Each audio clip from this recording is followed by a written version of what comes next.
All those kids that are saying Evan fell off on TikTok, I'd like to see them do anything that Evan has done on a crotch rocket. Dirt bikers will talk crap on a quad, but it's like, dude, I love riding quads. That's why You just make it look I just love doing nose wheelies and wheelies. so effortless. So My dad was pinned in the thorn bush. Yeah, I was trying to freaking out, save yeah. his life. Like, I've jumped 396 feet successfully. Ever contemplating like maybe this isn't worth it? It took me a while to like want to have fun on my dirt bike again. Shopify is the commerce platform behind millions of businesses around the world, and it's a powerhouse for getting things done. If you're ready to sell, you're ready for Shopify. Turn your big business idea into with Shopify on your side. Sign up for your $1 per month trial period and start selling today at shopify.com/wideopen. Go to shopify.com/wideopen. That is shopify.com/wideopen. how you liking the cold? I already know how Gabby's liking the cold, but what are you thinking? I like the cold. I don't mind the cold. Yeah, Like today was perfect riding weather. Yeah, it was. A little bit of rain nice out. yesterday. Like, I love wearing hoodies, so hoodie season. Dude, same. Right now it's perfect. Yeah. Yeah, I was worried about the cold with you guys coming up, but and the Sprinter van up here, and you were like, no, I actually like the cold. I was like, oh, well, this might. Yeah, this and might I've actually work. experienced the real Minnesota cold Yeah. before, so this isn't cold. Because you used to rip snow bikes. Yeah, when they did snow bikes and X yeah. Games. Yeah, I was ripping those. So I'd go to ERX up in, I forget what the town was in Minnesota. And Yeah. first time I went there, yeah, it was -40. I had the flu, and like, this is gnarly. So trying to ride with numb hands, holding on to that thing. Ben, you rode a snow bike at ERX once, didn't you? Yeah, I did. I crashed. Parachute, yeah. I crashed. Yeah, I crashed too. I went over the bars though. I came off the face and my bike ran out of gas midair, and I just like endoed. Did it hit you? I don't Because you know. don't want a I snow don't. bike with the big old track if that thing I think I got out of the way, but we were doing a Polaris shoot. And like, all they kept saying the entire time was, don't crash. Just like, don't do anything you're not comfortable with. Before Don't anything. crash. Before anything. Before you rode around a berm, don't crash. yeah, they were tweaking. They put it out there for sure. They were just like super corporate, super tweaking, and I was like, oh, I'm That's definitely. even scarier. Like, tell someone yeah. not to crash, all you're going to think about is crashing. Yeah, I was like, okay, well, I don't know if I'm the right guy then. Like, how gnarly is this gonna be? And they're like, well, we need you to get up there pretty high. And I'm like, dude, I'm not the guy for this, but okay, I'll do it. And then sure enough, I end up wadding up, and they're like, oh my gosh. Who was this is responsible bad. for the fuel? Probably me. Probably I mean, it us, was probably, yeah. it was probably I didn't know if it was your those bike things or run out loaner. of gas pretty quick too, because you're in deep They snow. do. Just like you're burning through quicker than you think you are. Well, Axell Hodges, welcome on the podcast, brother. We're happy to have you here. Thank you, CboysTV. Thank you for having me. Great to have you, brother. Yeah, it's been a great past couple of 2 days. Yeah. You're helping Evan get his mojo back on the bike, kind of showing him I the think way. we found it. Yeah, you definitely you found got it, it. Ev. You got it back. Yeah, I You don't get think it he back. fully for sure. lost it. He came out. He was greasing jumps. He looked good to me. Yeah, it looked couple great. of couple of cobwebs. Just needed some confidence back. Get the No, muscle memory dude, me firing. and CJ were saying that too. We were like, Ev's gonna do one lap, and Axel's gonna be like, "What am I out here for?" Yeah, you're like thinking this Why guy am I doesn't know how here? to like hit a jump at all or anything. Probably yeah, well, I've coming seen up. him do wheelies on the internet and stuff. I haven't seen him hit jumps, but he started jumping, and he seemed like he's in control. He's not Yeah, squirrely looking. So yeah. I think the TikTok commenters and all the haters maybe got a little carried away with Yeah, Evan fell off train. might have got blown out of proportion a little bit, but I hit up our boy Rich before Rich got too big time to text me back.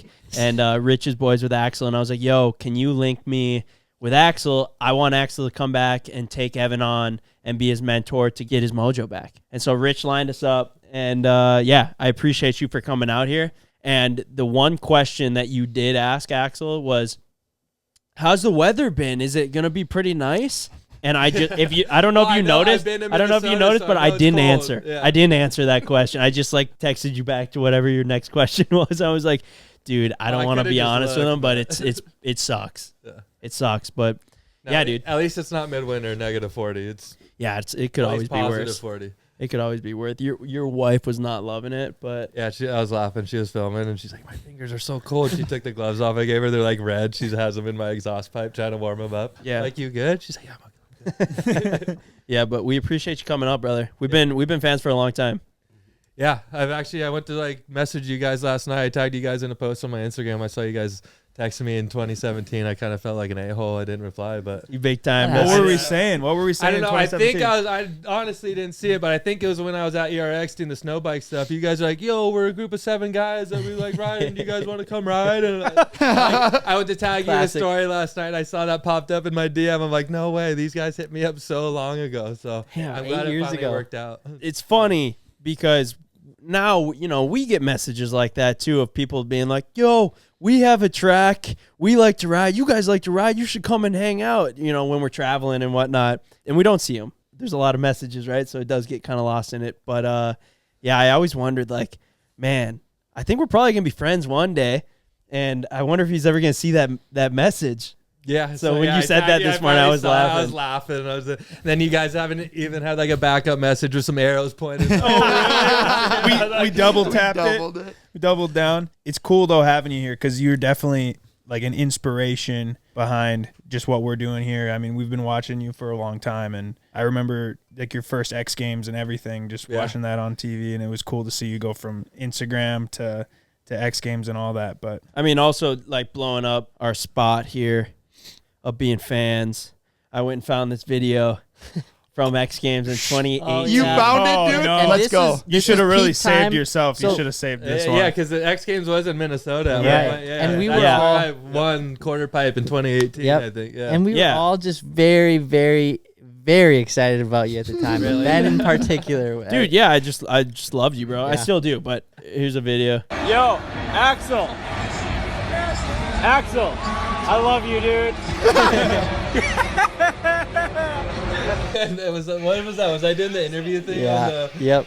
Dude, that's crazy. I remembered Yeah. that, and Yeah. I'm pretty sure. I kind of think I I, love you, remember dude. that a little bit. Really? He's like I a remember gay guy vague down there. memories like that sitting there. Yeah, that's pretty funny. But I remember on the way home, Ben goes, "Bro, Axel should come and ride with us." I remember at the time being like, "What the fuck is he gonna Where do? the Riding fuck was he Cormorant?" gonna ride? Like, at we the didn't have time- a track or Yeah. anything. We were just riding around in the ditch, and I remember, you know, I mean, Ben's always had big dreams. I'm like, yeah, I don't know about that one, but pretty Yeah, sick. that one I don't seems a know, little I'll ride anything far-fetched. like today, I had the most fun riding the driveway. You were so, ripping the yeah. driver. There's no doubt about that, It's dude. the It's driver. amazing how Whatever. there could be like a twig on the road, and you'll just like bump off that into like a nose wheelie. Yeah, well, yeah, I just grew up riding in my backyard and like having logs and boulders and stuff like that. Just trying to do nose wheelies and trying to find way to like get traction on your front wheel. That's why you need those bumps and Yeah. stuff sometimes when you're on concrete, or else you're just gonna wash out. So Bro, you I grew spent up riding in the backyard doing that. you spent more time on your front wheel than you did on your rear wheel and on both your wheels. Yeah, normally Like- I like doing nose wheelies so much. It's Everywhere. so fun. And then the wheelie to can to nose wheelie was the craziest one. I think I did wheelie can to seat stand. Wheelie. Oh, okay. All right. But It's close. hard to keep them all I did straight. do wheelie to nose wheelie on the double. I should have added a no foot can. shit. Yeah, You the- gotta next go time. ride The in the double morning. was insane. You're like, I think I might be able to do this, and then obviously do it perfect first try. But that was so heavy. Well, it helps too. Like it rained a little bit yesterday, and when the dirt's such good traction, it makes it so much easier to hook up and get nose wheelies, and that's why You just like, make I it don't know, look I just love doing nose wheelies and wheelies. So effortless, though. You make it look like it's something very hard, and it's like, man, maybe I could do that. Like it just goes perfectly every time. Like it's Thank just you. so smooth. Where do you begin to ride like this? Like at like when did you start riding? Can you kind of run us through? I guess like Probably like my backyard. Like so, when I was 5, I broke my femur riding a PW50. So I didn't grow up racing like all the other kids that were racing dirt bikes and stuff. So my sister bought a 110, so I would just ride her 110 like every day in the backyard, trying to do wheelies up the hills, and just I had a lot of friends that skateboard and snowboard and ride BMX. So my friends were so good at skating, doing like kickflip backtails and stuff. So I'm in my backyard on my 110 trying to do like a little whip land wheelie, and like that's how I like express myself riding a dirt bike, is from a lot of like snowboard and skateboard inspiration. And Yeah, that's just what it messing looks around like. in the That's backyard. Steve's. And, yeah, and then my brother, he grew up competing in snowboarding. They always had like the VX 1000, and like we're filming skateboarding and stuff. So I like wanted to be like them and started just like filming stuff and wanted to make cool videos. So was always just trying to link together lines and film with the fisheye and do like Yeah. stuff like that. in Yeah, I was the gonna say, backyard. And- you ride a dirt bike like somebody rides a skateboard that's really good at riding a skateboard. you have like that steezy style to it where it's like a line. And you're like hitting these lines that Combos, like I don't know, like don't exist. You wouldn't Yeah. even see the line until you hit it, and you're like, oh wow, I guess that works right there. It's like you're like riding things that almost like it's not a traditional like jump. I get bored doing the same thing over and over again, so then I'm always just kind of think I have ADHD like when I'm riding my dirt bike, so I just will wander off and go try to ride stuff. Like I remember growing up at the track, I'd be in the parking lot like bouncing off boulders and stuff, trying to do wheelies and stuff. Just That's been the best part about watching you. Still is that you're taking dirt biking. It's been around forever. Everyone's doing it their own way and doing it essentially different than anyone else ever has.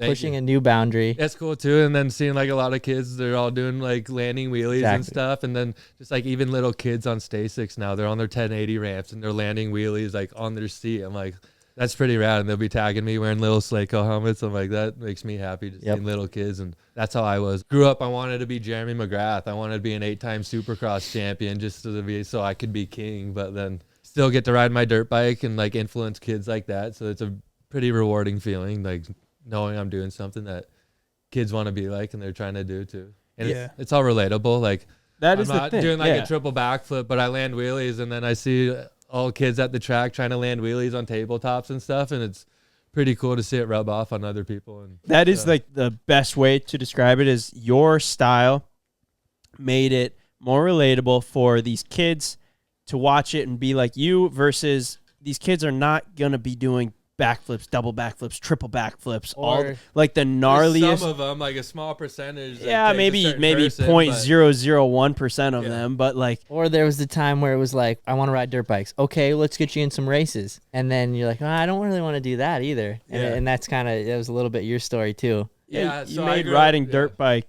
more.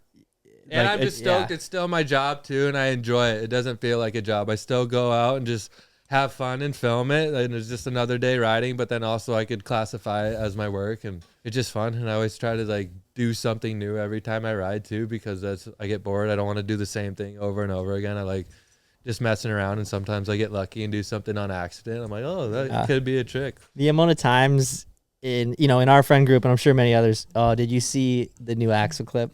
Did you see what he pulled off now? I mean, what feels like hundreds of times. Yeah, thanks. Like in one of my last video I did, Redmond's 2, I did like a Superman like over this jump and my back kind of tapped. I'm like, I could fully Superman wheel tap and then catch it. And then one time I was trying to do Superman wheel tap and just bonk it back to my feet. And then one time it bonked back to my feet and I like endoed, almost went over the bars. I'm like, oh, I could fully catch that nose wheelie. So by like messing up sometimes, it like kind of shows me that like what could actually be done. So like by going over the bars, I could be like, oh, I could actually just hit my front brake and keep it in a nose wheelie. And then I did makes sense X Games Real Moto years ago. I did a nose wheelie front flip, and I got inspired by that because when I was racing in 2014, I was doing Daytona Amateur Supercross, and I fully came over this like dragon's back, endoed off the top of it, and pretty much did a front flip to my back, completely wadded, exploded my brains out.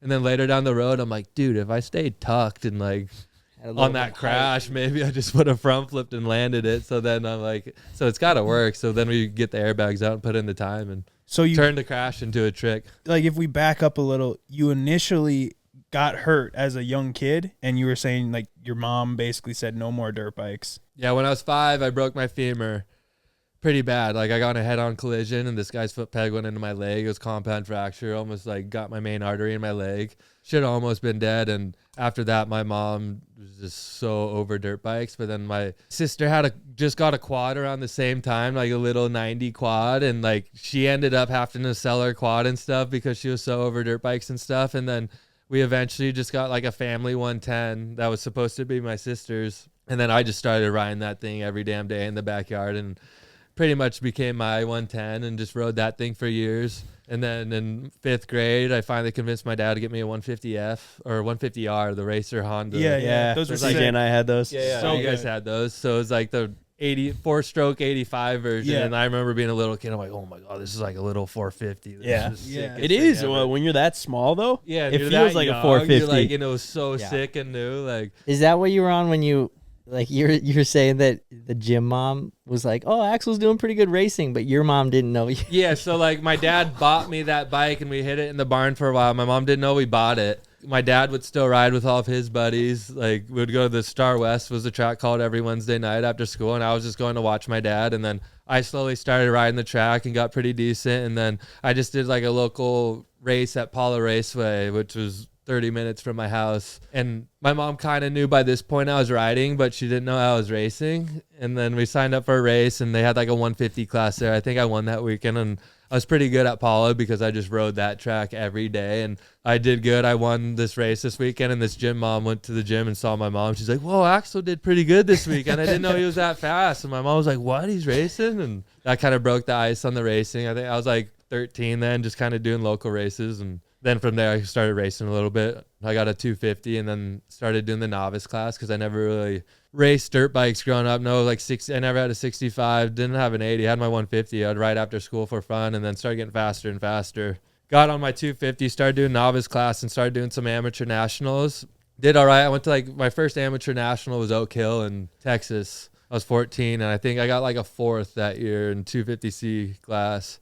Did a couple others, did all right in the C class, and then the next year we went all in and did all the amateur nationals and went to like World Mini, Oak Hill. I think I won some titles throughout like my C class at some of those nationals, and then I ended up winning 250C stock at Loretta's that year. So I got a C class Loretta Lynn's title, and then just from there I just thought I was going to be a hardcore racer guy, and went B class, did all right in B class, got a couple like California national titles, and then got second in 450B at Loretta's the following year, and I'm stoked on that. Aaron Plessinger beat me on that, so I'm like, that's if anyone was gonna beat me, I'm glad it was AP. Yeah, I'm a huge AP guy, so yeah, I love that guy. He did whip my ass, but I got second behind him in one moto, and I remember we're going through the 10 Commandments, and we're the only one. We're going outside. We're going triple quad through the 10 Commandments. I'm like, that's pretty badass. So I was doing that with that guy. So yeah, I was gonna say, who else was racing with you that's still racing like in the 450 class now? RJ Hampshire. Like I raced RJ a little bit. I was B class when he was A class, and then I was doing like arena cross at the same time. I went A class, but then I broke my femur again as I went into A class, switched to Kawasaki's. Then I broke my wrist. I had a gnarly concussion, and then A class, like I never really clicked or did good, and I was trying to do arena cross. So like in my age, there's like Jordan Smith, RJ Hampshire, who else? Like Aaron Plessinger. Faulkner was racing. He was a little younger than me. I never raced Faulkner, but he was kind of at the track when I was there. And so were you making? That was like 10 years ago now racing. It's hard to remember everyone that was racing. Were you making money at that stage? Like, were you starting to see like, oh, I could do this long term? Not racing.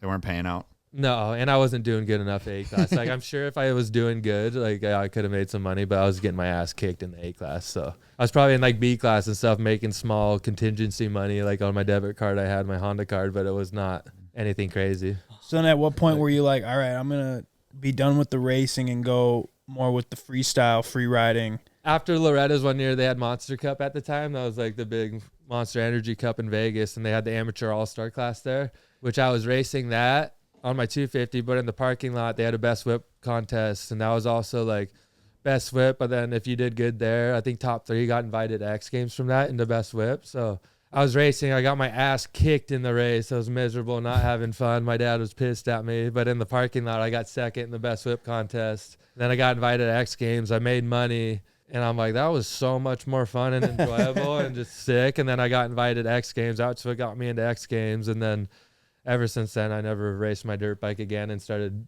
doing best whip and free riding and just everything I do now in video parts. You are a parking lot guy. I'm parking lot. You're always ripping the parking lot. Driveway parking lot. I never really thought about that. Yeah, the best whip was in the parking lot. Yeah. Yeah, I went inside, raced, sucked, but then I had a good time in the parking lot. Yeah, I made some money in the parking lot. I'm like, I'm doing this. That is hilarious. Second place, first competition. Like, it's so good. Like, did you have like buddies that are like, you can whip, Axel, like you should join the contest, or were you just like, I can whip, I'm gonna join? I was started hitting ramps at the time. I was kind of I'm friends with like Twitch and guys like that. Tyler Bierman, I always looked up to. Tyler Bierman was a little bit older than me, and he was always doing the free riding stuff, and I wanted to be like him, doing big jumps. I just thought that was sick. He was doing big jumps, big whips, and then I just always kind of liked that stuff, the freestyle stuff. And my brothers, they grew up watching Krusty Demons of the Dirt, and in the 90s, and they're just all about Seth Enzo and kind of that type of style. And I always thought the riding freestyle stuff was cool too. And even like Jeremy McGrath back in the day, I grew up down the road from him. He was kind of just like a childhood friend growing up, and I've always just watched him and all the stuff he did, which he was a racer, but he had such good style and had all of his videos too. And like, he's the first guy I saw landing in a wheelie and stuff like that. So I just always thought that stuff was cool, the video part riding and the freestyle, and wanted to be just kind of like those guys. And they're like Twitch and Josh Hansen, they were doing like best whip at the time and doing big whips and doing the turn up whips. So then I started doing whips like that too, and just kind of evolved from there, and just always try to just have my style. Yeah, the stoke was there immediately. Yeah, from cool. you and I just everyone like else hitting around you. jumps and doing whips. It was always fun to me. It's cool that Cali has so many riders. Like around here, it's obviously tough with the seasons and we have less tracks and stuff like that, but that we don't have anybody that had any talent around us, which is maybe Or- a like little you mean could- to our you friends could- who have well, some talent. But you you could know, take like Levi Valley, for example, like kind of like an anomaly for the area. Yeah, He's exactly. Just like some dude that lives in small town Minnesota that's like, I'm gonna do crazy freestyle. yeah, Minnesota doesn't breed action sports. Ryan I Dungey. think. Yeah. Where's Ryan Where's- Dungey He's from? from Minnesota. Really? Yeah. Down I south? actually didn't know that. I don't know where. Yeah, but I exactly. bet when he was racing, he was more involved into like California. Yeah, and stuff, I'm like sure. training down there, and yeah, it's like the 951 in California, the Moto Mecca. That's just Yeah. where all the like the test tracks are. But now there's a lot of riding in Florida, and I say like for racing, Florida's kind of the spot to be, because if you're doing outdoors and you want to be training in that humidity and Yeah. that deep dirt, and that's what was kind of hard too when I was racing too, just riding the California tracks. Then you go to Loretta's and you're like, holy shit, what are these ruts? Like, I always did better in the afternoon motos there, where it was more like dry and hard pack, more like a California track. And like, I remember the morning motos, I'm like, shit, dude, it's gonna be muddy. I suck at pulling tear offs, like ruts for days on the track. So it's good to be over there and that stuff, training and that stuff, especially in the heat and humidity. Yeah, training for moto racing is like militant. Like they're going. Dude, yeah, racing a dirt bike in that weather is the gnarliest thing ever. It's like Jet and guys like that, they make it look easy, but that stuff is not easy. Yeah, how glad are you to not be racing moto? Like, it would be Like- cool, but I do enjoy it a lot more doing what I do. Like, I'm not the guy that likes to go moto all day, then I got to go get on my spin bike and Yeah. go ride mountain bikes, and then I like eating like California burritos and stuff like that. I don't want to be eating spinach for every meal, and I don't know. Yeah. It is like, it takes a certain type of person to put in that work and be that gnarly on a dirt bike. And It also takes a certain type of person to hit the jumps that you're hitting at your yeah, just compound. everyone's a little wired different, and Yeah. it's just kind of what you enjoy in life, and the free riding and the big jumps is kind of attracts me Yeah. more. I like that. It's fun to me. Where do you even begin to hit these jumps that you got at Slayground, at your compound? Because, I mean, do you even have any friends that come over and, like, hit these things like they're fucking I got massive? like a couple friends that come over, but not everybody has hit all the big jumps I have. Yeah, Like, they're I don't huge. know. They're big, but then some of them too, they're like turning. There's bushes. Like, that's what's scary about them too. I'll have like 130-foot double, but then it's kind of hipped out and you can't go deep, or else you're gonna land in a wall with like boulders in it. And it's pretty tech. It's like BMX trails on steroids for a dirt bike. So What's much- the biggest one? the biggest one is that, like, the big step up I have that I ride a lot. That's probably, it's the biggest one, but for me now, I've hit it so many times, I just have room to go deep on it. You could case it. It's a step up. So I'd say that's more one of the safer ones, but then I have like 120-foot doubles in the bushes that's skinny, and it's like Yeah. on a hillside and it's kind of slanted. So that's like the scary part, and it's peaked out steep. Like, You just had a video on your Instagram of you missing the landing and Yeah, going like- into the bushes, right? yeah, that was like, I had my track going for after Slayground 3. It's a little bit different than that. We added more, just like kind of made it a gnarly FMX like moto track, hybrid Yeah. track, I'd say. But then I reversed it, and it was going on the hill. I had this like gnarly triple out of the corner. Like I said, it's like slanted down a hill, but then it's narrow. So like you got to point it left a little bit to like land in the middle of it. But then I was doing it all day the day before. It was like a triple. The second triple was probably like 100 feet, something like that, 110 feet. But then it's slanted on a hill like this, and then it's just brush landings on the side with walls. Yeah. And thanks to the county, they say I can't clear any more brush out, so we're trying to make do with the trail we already like graded out. So So you got to I leave kind of these thank bushes. the county that I got to keep it so gnarly and like go risk my life to hit these. But I came in and redid the lip the night before, and I probably didn't pack it in the right way, so it was a little bit looser than it was the day before. And I came in, and I just hit it and got a little wiggle off of it. And I would always lean a little bit left because it was slanted downhill, and I just got head shake kind of in the soft stuff, and it shot me left, and I was just in the air. Yeah, they hit this 110-foot triple and just fully landed I'm coming down in the bank. bushes, and I think I ended up fracturing my wrist on that one, like slightly, but that was like a few months ago. But there's that clip on the internet where I fully land in the bushes. It's gnarly. So, like, how do you work up to hitting these jumps, though? Like, say you build the jump. Like, there's really no test hitting something like that. It just depends. Like, if it's a double, you just, like, if it's like a true double where you can't really test jump it, like, I've hit enough big jumps now to where I know, like, 120 is, like, usually in this throttle range in third gear with, like, and you just kind of get the feeling down just from muscle memory and hitting jumps like that, and you just got to kind of trust it. Sometimes you're, like, way off, and that's when you're either casing or over jumping it. But then I also have my suspension so stiff, and I know when if I am gonna like mess up, I know I'm gonna go deep or something. I know I'm gonna have hard enough of suspension to brace the impact and stuff like that. So I don't know. You just gotta kind of trust your gut sometimes too, and that's the part of dirt bikes. That's where the balls come in. That's why hitting a jump always for the first time is the scariest part. Yeah. Like you kind of know, like I think I'll go that far, but you never know until you do it for the first time. And that's kind of the fun part sometimes though, because it gets your adrenaline going. And like after you hit something for the first time, that's scary. You're like, thank God I made that. So better more than less?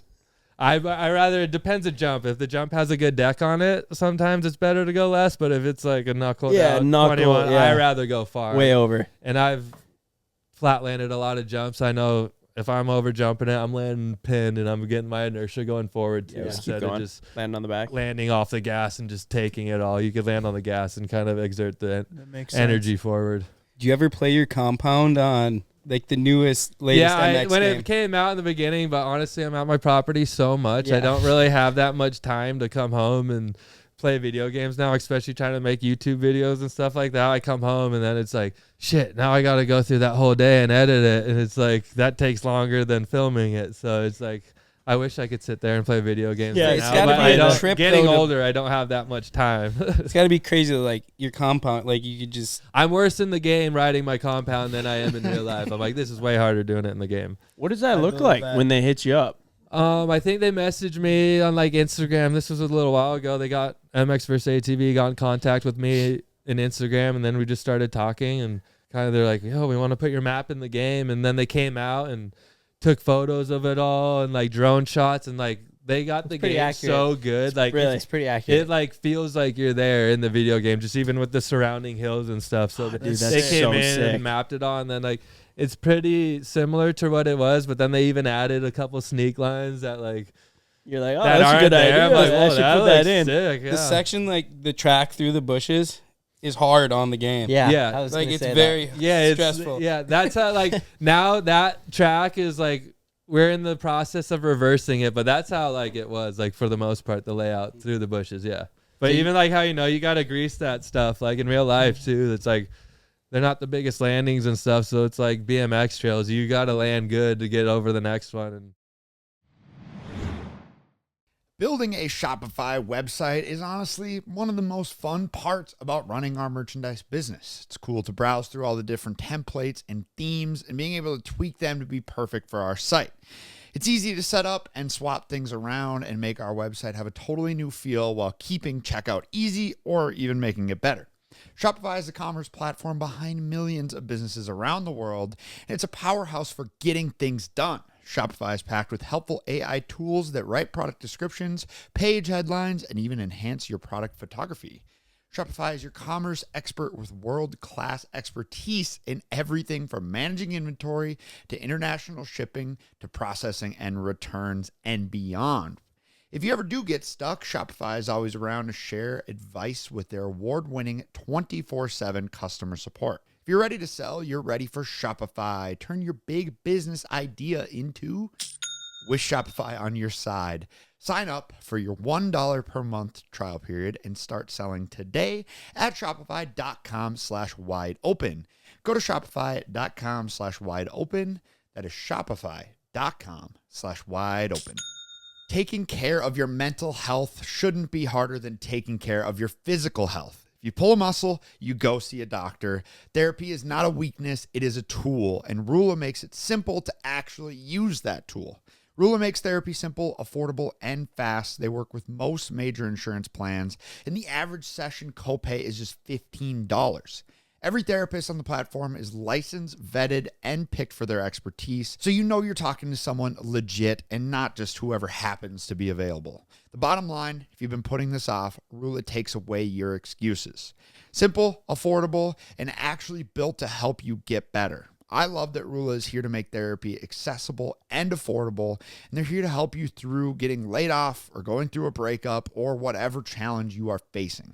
Thousands of guys have already used Rula to finally get the care they needed, so don't keep putting it off. Go to Rula.com/wideopen and get started today. That's RULA.com/wideopen. Take the first step, get connected, and take control of your mental health.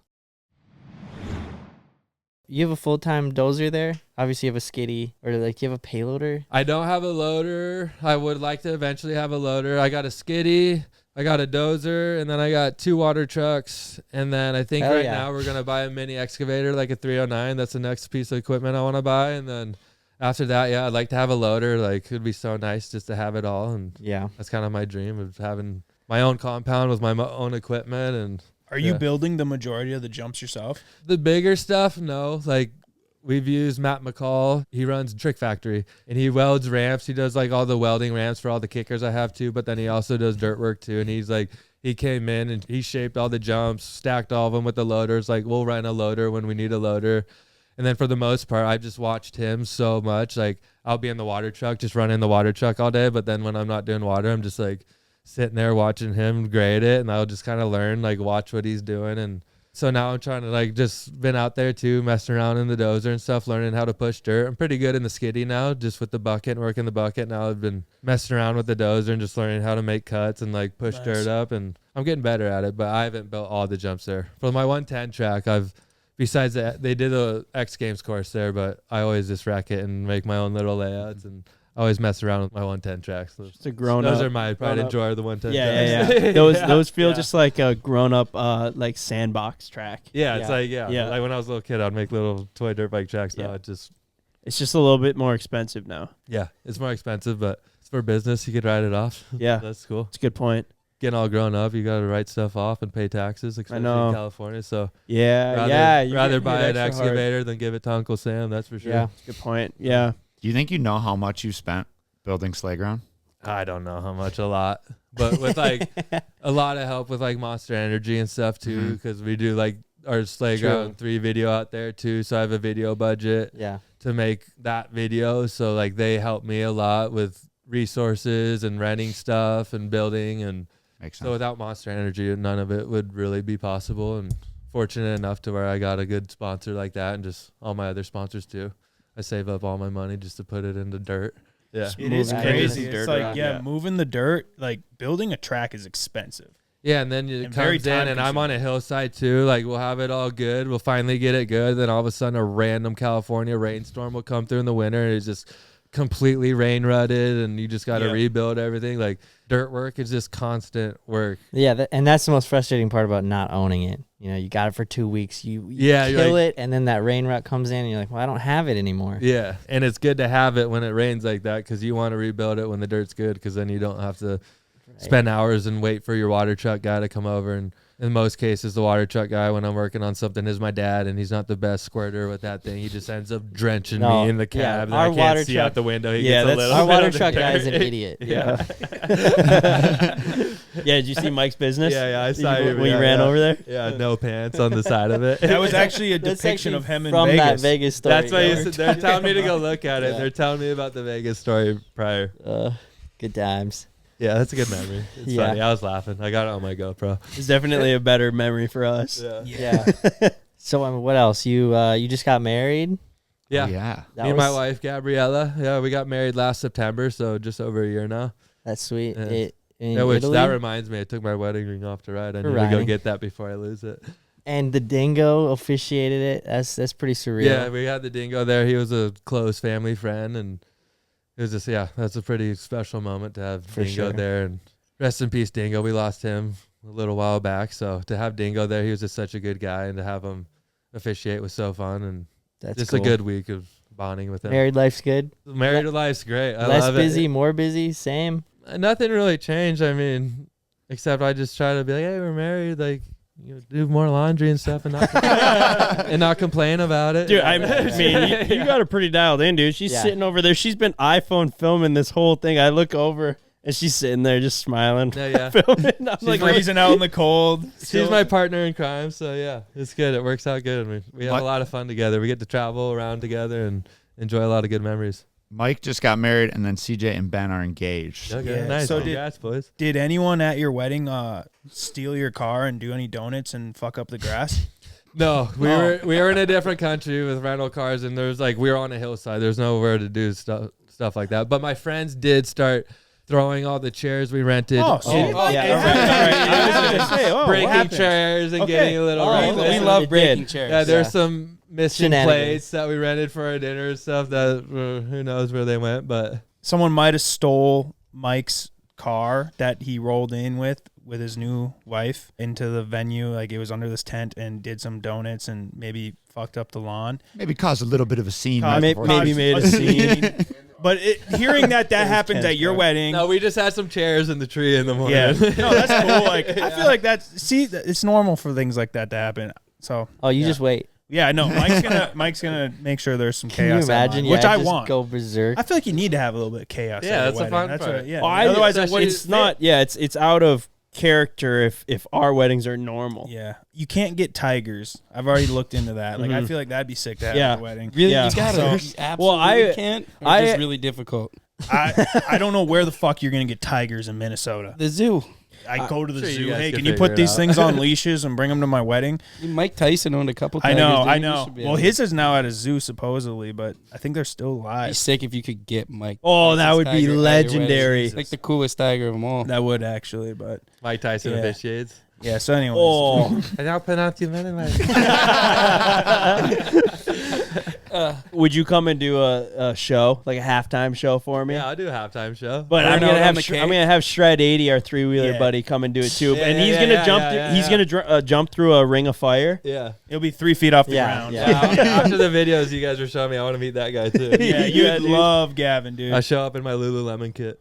Yeah, yeah, you figured it out. Cut the beak off your helmet. Yeah, Do go. the- Yeah, do the Ronnie Mac Yep. full face. You ever rode a 3-wheeler? Yeah, I rode my friend Cole Denny. He's like a free rider He's a guy I ride shredder. with, and he has a 3-wheeler, and I rode it.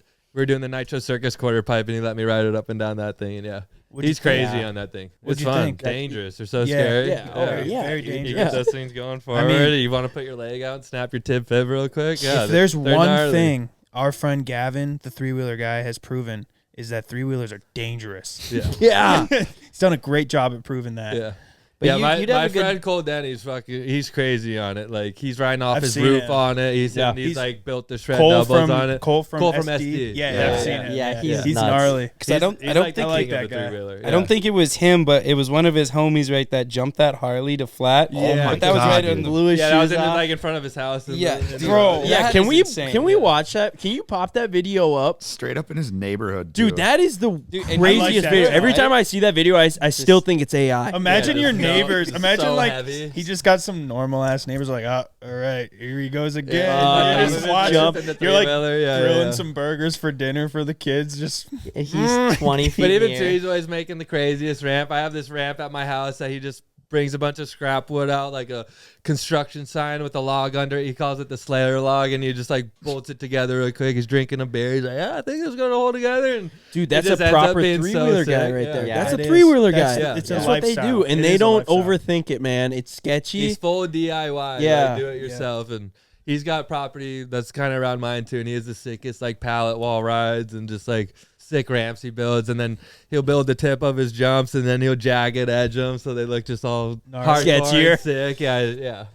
Yeah, we had Gavin's arch nemesis come out and do like a 3-wheeler off, but we were going back and forth like, do we have Dr. David, who is his true arch nemesis, and the other 3-wheeler guy on the internet, because there's not many of them, obviously, or Cole from SD, who's actually good at riding a 3-wheeler, Yeah, like no, like gnarly he's on a so good 3-wheeler. at it, yeah. Yeah, have you heard of the Dr. David? He's like a BMX dude, but he shreds 3-wheelers as well. Maybe. I He's don't like Dr. ton of- David. I don't yeah. know. Maybe if I saw a video, I've His seen picture's so much down stuff there on the over internet. by the window. It's the one Yeah. with the guy he's shooting like some flame off of like a lighter, and then his wife's in a bikini.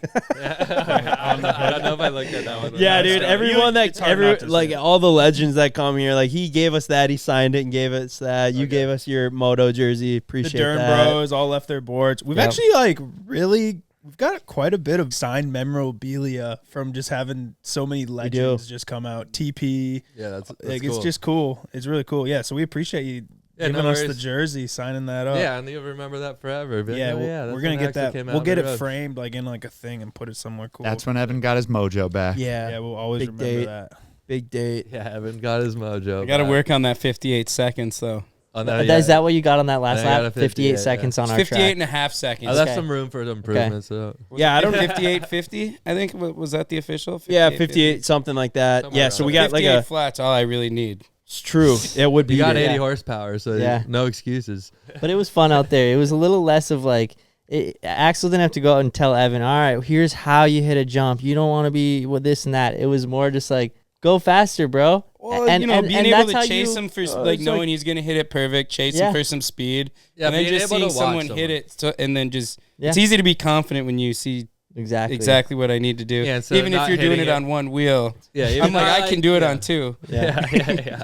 Yeah, but it's all the same speed, and not like riding for a while and not seeing anyone hit it and just trying to like roughly guesstimate the speed is a lot harder than seeing someone, and then you could just kind of go copy what they're doing. So even when I'm like hitting big jumps and stuff, when I'm with my buddies that like Josh Hill and Bierman, like when we all get together, then we feed off of each other, and it makes it a lot easier to hit a big jump instead of like being there by And yourself. just having good Just, like, vibes, like a good vibes too. yeah. You guys are all like riding it in, getting the speed down, and someone will hit something first, and then you could follow them off of that. But then like you'll go over to another jump, and then it turns into a competition. You're like, oh, you kind of want to hit it before them to like kind of have that street cred, so it gives you motivation to want to do it before someone else too. Oh man, here we go. We got we gotta watch the this, dude. It's legendary actually Harley more. crash. Yeah. There's So still- who was this guy? It was just his homie. cooler. I don't. I forget who the guy. I don't know if I met the guy on the Harley ever. But Dude, he was I just mean- he was His just buddies. driving by on a Sunday cruise. Dude, look Saw at the the ramp power setup. line above his head. There's a power line too. It's so gnarly. Dude, the amount of torque he grabbed halfway up that ramp. Bike, that bike is so heavy. So Do how you know- was that guy after? Yeah, was that? he dialed or is he? already up. He's I think walking. he was but I okay. mean, That was so long ago. I forget the verdict on that. Yeah, that was in 2018. That's I can't gnarly. believe that's already like 7 years ago. It's Does it- crazy. Time He only flies. has 4,000 likes. This is one of the Oh, yeah, reposts. It's One of been the reposted reposts, many yeah, 'cause I'm times. like- But I do. I His think the video's been OG viewed. one has. You know, you've done a lot of legendary things. You've got a lot of legendary clips, but one of the funniest ones is your dad. Yeah, going I into did that that one. north. Yeah, that like oversees everything I've done. Now I Dude, meet people and it's everyone's so like, good. "Your dad." Whenever, like, Can we watch that? We gotta too, Ryan? watch Can you it. pop that up? That's We've watched it on the unbelievable. podcast. I think twice at Yeah. this It's point. so funny. I like it's honestly, timeless. Yeah, we got whenever I pretty- need a yeah, good there it laugh, is. like I go back and run it back because it's just like I think this is even the second time I posted. I posted a little bit more Worth- this time. worth a repost. People can't stand this video. They think So it's so good. funny. Hey, Justin! Shut it off. And everyone's like, "Why did you stick your hand in the tire?" I'm like, "Dude, I'm thinking so fast, Yeah. and that hill's so much steeper than it looks on there. But that bike's like upside down." That was kind That of was dangerous. gnarly. I guess I didn't really look at the brake lever right there, but my dad was pinned in the thorn bush. Yeah, and you I were was trying to freaking out, save yeah. his life, like. What was that? Yeah, it And is then I was scary. trying to get in there, get the bike, and then I was getting stabbed by the thorn bushes too. And then Justin comes over, and he's just the strongest dude ever. He lifted that thing up and got my dad out of there. Look, he's in the thorn bushes. It's not Just even bleeding. phased. His glasses. Still got the stogie. in. Yeah, he didn't drop the stogie. But that's a steep hill, and he was behind me, and I fully dusted him. He couldn't see. Sorry, Dad. How many stogies your dad smoke a day? He's always got one of those things. He used to do like a stogie a day, but he quit stogies after my wedding, and he hasn't been smoking cigars Good for anymore. him. My old man's got a stogie in his mouth around the That's clock. it, yeah. Yeah. No, he quit the stogies. I got him an electric mountain bike, Specialized, and I've been getting him we're getting on his fitness routine, There you go. get him a little healthier. Everyone's doing it. He drinks a lot of coffee. I do too, so I know where I get it. Oh yeah, here's Bro, well, he went to go in his stalls, and then he had nothing. It just not even moving. Bro, I'm sure it's such a weird situation to be in.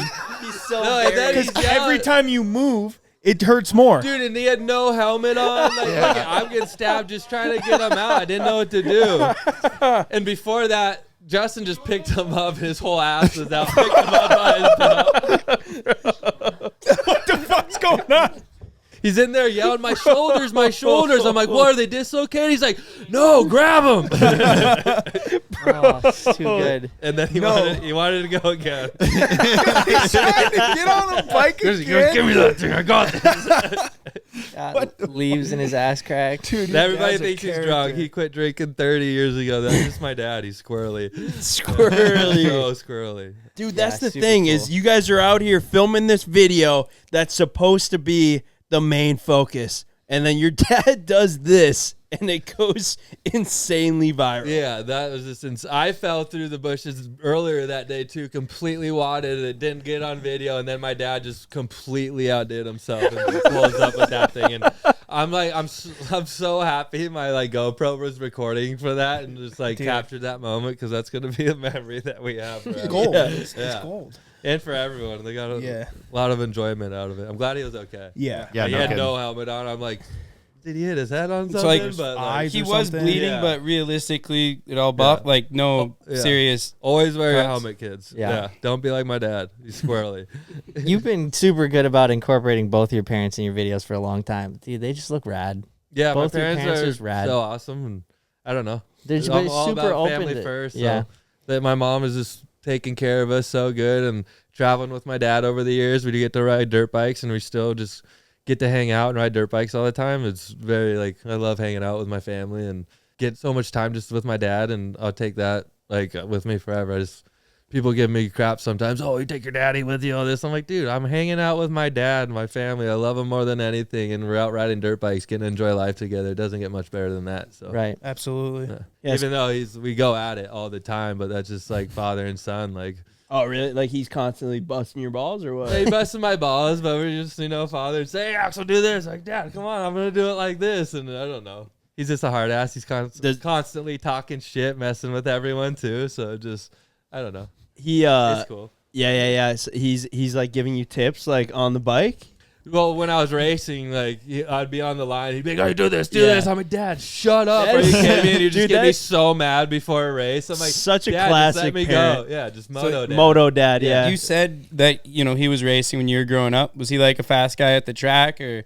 He wasn't really racing. Like he'd do like mammoth motocross with his buddies like one time a year. But no, my dad was so squirrely riding a dirt bike. He was pretty old school. So he's jumping, he's front end up in there. We call it dick hammer. Like he was so squirrely. So I figured out like what not to do by watching him. And then Jeremy McGrath was down the road, so we rode with him a lot. So I'd watch him to see what to do right, because he was like Probably better. the king of Supercross. That dude was the man. And I remember going to the track with my dad. I didn't even gear up yet, and he broke his neck first lap. Your dad? Yeah, he fractured his neck. He tried to hit this double, and he was trying to go on a slow lap, and his buddy flew by him, and he's one of his guys that he's not going to let his buddies like beat him. So he just grabbed a handful, hit this jump, they watered it, went over the bars, and was in the hospital with a broken neck. Like my dad, he's loose on a dirt bike, but he has some speed. Like he ain't scared to go for it. I remember he would say, if Jeremy McGrath goes by me, he's pinned, I'm pinned. How come I don't have that speed? I should be there, right there with him. So he's done that. He's had Jeremy go by him, and he tries to hang with him, and then he just sent him cartwheel. MC just laughs at him. But Yeah, in theory, dirt bikes pinned should go the same speed, but it doesn't quite That's what he work like thinks. that. That's Yeah, how it his doesn't mind quite thinks. work He's like that on the "He's pinned, track. I'm pinned. I got him.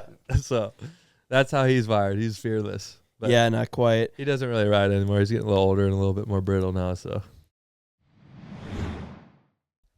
Support for today's episode comes from Square, the easy way for business owners to take payments, book book appointments, manage staff, and keep everything running in one place.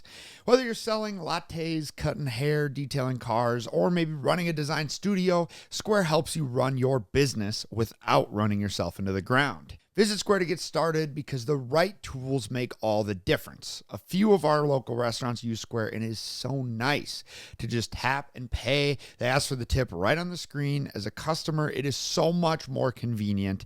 And as a business with Square, you can track sales, manage inventory, and access reports in real time. Whether you're in your shop, on the go, or running things solo, a real seller status, sellers save on average of 44 hours a month by skipping bank transfer delays. With Square, you get all the tools to run your business with none of the contracts or complexity. And why wait? Right now, you can get up to $200 off of Square hardware at square.com/go with wide open. That's SKUARE.com/GO/wide open. Run your business smarter with Square and get started today. I use Harry's razors at home, so I am stoked that they reached out and wanted to be a part of the podcast. Previously, not only was I using crappy razors, but I was using them for too long. Once I got on a Harry's subscription, shaving became something I actually enjoyed to do. Harry's Plus feels like a step up in craftsmanship with an advanced pivoting system for the neck, refined blade technology, and a weighted metal handle. You see, the best part is Harry's costs less than its competitors, and it has a risk-free trial. If you don't love your shave, Harry's will make it right. No questions asked. Seriously, Harry's razors don't tug and grab. They feel smooth. Harry's is the best. For a limited time, our listeners can get the Harry's Plus trial set for only $10 at harrys.com/wideopen. This set includes the all-new Harry's Plus razor, one refined 5-blade cartridge, a 2-ounce foaming shave gel, and a travel cover to protect your blades on the go. Just head to harrys.com/wideopen to claim this offer, and after your purchase, they're going to ask where you heard about them. Please support our show and let them know that the Life Wide Open podcast sent you. Thanks, Harry's. I recently started looking into life insurance because I bought a house and I wanted to ensure that if anything was to happen to me, I wouldn't burden my family with the cost of the mortgage. You see, life insurance can be super confusing, but Ethos is here to make it easy and 100% online for you. Typically, life insurance requires a medical exam, but not with Ethos. You just answer a few health questions and you can get a quote in as little as 10 minutes. You can get up to $3 million in coverage if you need it. And life insurance isn't something that anyone wants to plan for, but for as little as $2 a day, which is billed monthly, you can help your family's financial future even after you're gone in the event that something tragic was to happen to you. Ethos has a 4.8 out of 5 stars on Trustpilot with over 2,400 reviews, and 3 million families have completed their applications and trusted Ethos to help them find the right coverage. Protect your family with life insurance from Ethos. Get your free quote at ethos.com/wideopen. That's ethos.com/wideopen. Application times may vary. Rates may vary. Thanks, Ethos. Does he crank hog? Does he ride Harleys? He'll crank a little hog. Like, Okay, yeah. That's I got good. him like it's good to see him on 2 wheels. Obviously, you said you got him a special. he'll ride a little bit. Yeah. Yeah. He's got a Harley at his house. He's Good. got this like Batmobile looking one that I got years back, and that's his choice of weapon. You got hit Sturgis with us. Yeah, it's so I'm scared to sick. go there. I think I'll just end up drinking beer the whole time. That does happen. It does happen. You would. It You does have a happen, but Harley, it's man. a good time. I like to do it. My brothers, like, they ride there. My brother Austin goes there every year, and like the Unknown Industries, I'm friends with those guys, and they always go there. They do wheelie shows and stuff like that. So definitely something I got to do in my life. I think we And met just do them the this ride year. there. Yeah, Mhm. we're chilling with them. Yeah. Yeah, they live up in Petaluma, California. They're getting a little older now. They're all having kids now, so they're kind of toning it back a little bit. We've been giving them shit and calling them pussies, but they're like the OGs of wheeling Harleys, and they're dialed. Dude, it's And they have the different. sickest bikes and style. For the doing sickest it. bikes insane. by Yeah. far. They kind of set the standard for Yeah, those are nasty. riding Harleys and doing wheelies.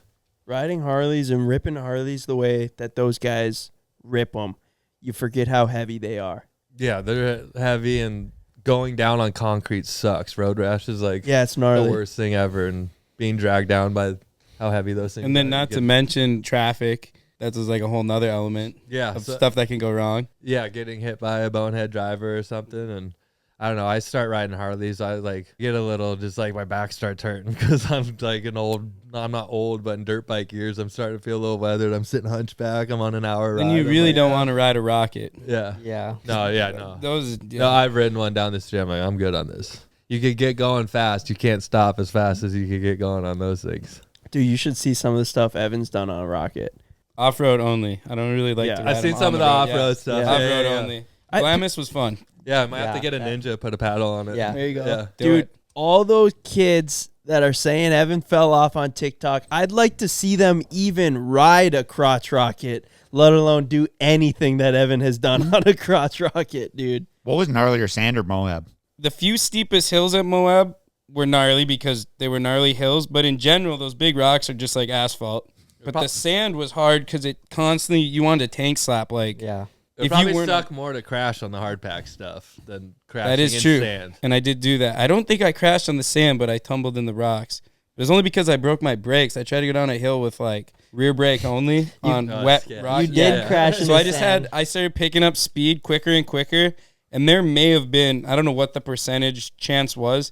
I just jumped up before I got to the bottom. Maybe I could have rode it out, but I'm like, Is it I'm G gonna, out? Screw that. yeah, I'm gonna be Yeah. going so fast by the bottom of this, and if I like eat the Yeah, tank, it's or- heavy and the suspension isn't that great. Yeah. so I just like pulled the trigger right away. As soon as I felt like I was going too fast, and I knew I was only gonna be going faster, I just bailed, tumbled down the rocks. But yeah, the sand was just sketchy because if you weren't on the power, like you could pick up speed quick with that paddle tire, like it was so lit. Yeah. But as soon as you chopped the throttle, it was just yeah, that's how sand is. Tank it's like slap. riding in powder. It just you get off the gas, you just it stops you. yeah. I'd recommend snowmobiles in the sand dunes maybe before the crotch rocket. Those actually work pretty good. Yeah, I saw some videos of that. Blew 'em up. We had some sleds out, and like I think it was Doonies too, or something Yeah. like that. Yeah. They were sending those things. Yeah, down the they sand were. dunes and stuff. It's just Pretty the tracks crazy. don't really like the sand. I think one caught on fire, maybe. Yeah, it I gets could so see hot. that Yeah. generating some heat.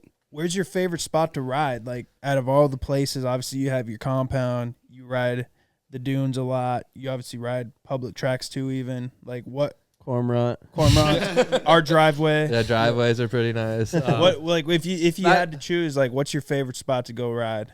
Favorite spot to go ride? I'd either say like the sand dunes when it's smooth and good, like Where at? and it's Which blown spot? good. Glamis is pretty fun. Like I've been to Glamis the most for the riding dunes, and it's easier to find the bigger jumps there. Like Pismo is a lot of fun because it's on the beach, but it's harder to find like those bigger dune to dune gaps. Yeah. Like When we go to like Glamis or any of like those dunes, the whole time I'm always just thinking about like you or any of the other riders that just fucking boot it and like link these massive basically sand hills, and I'm like looking around, I'm like, I don't know where are these jumps? Yeah. And I just eventually like just realized I'm like, no, they're just going that big. big. Like, so what are you, like fifth gear just pinned there's some off these fifth gear things? jumps in there. Like if you're hitting like a big jump in Glamis, it's like fourth gear. Yeah. Pin, like probably going 150, like 150 feet. It just kind of depends what kind of jump it is. I think there was this jump I crashed on in my deserted video. Like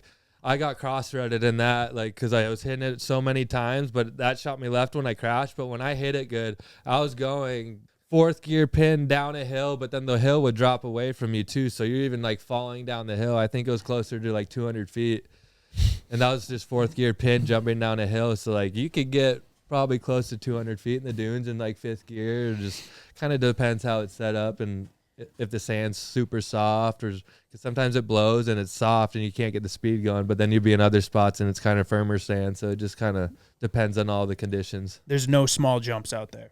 Yeah, It not seems really. Like yeah. it could be. Yeah, you could find little tabletops with like a razorback that will go over a hill. But like if you're hitting a big double or trying to find doubles, they're usually pretty big. I feel like they're still not ideal landings either, though. Yeah, just hard to find. If you find a good, you're either looking for a landing when you're trying to find a jump and hopefully there's a lip to it, or you see a lip, then you just start looking for a landing. But it's usually pretty flat landing. And like you said, when you let off the gas there, you stop. So like hitting jumps, you want to land wide open. So you're landing, you're going Keep forward. going. Yeah. Yeah, Didn't you break your leg? Yeah, I broke my femur December 23 out in Glamis. Out in Going Glamis. for that, like hitting this jump.